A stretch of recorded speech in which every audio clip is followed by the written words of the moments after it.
Here's the ONG report by Bass EXP.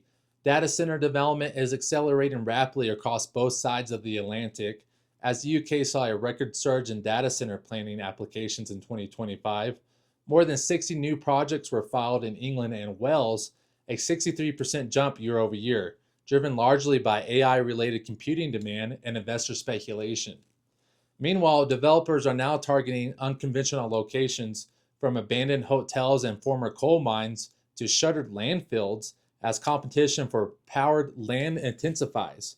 But even with approvals piling up, power availability remains the biggest bottleneck.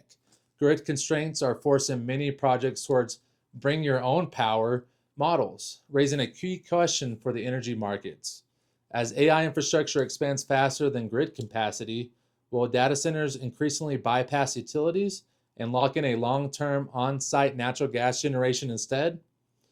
The same demand pressure is already showing up in the United States. The U.S. Energy Information Administration now forecasts the strongest 4 year growth in the U.S.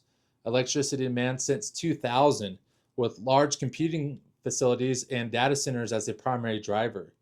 Electricity use is expected to rise through 2027, with natural gas production climbing towards 109 billion cubic feet per day to support both generation and expanding LNG exports. And meanwhile, Washington has completed its first sale of Venezuelan oil with a $500 million transaction finalized this week.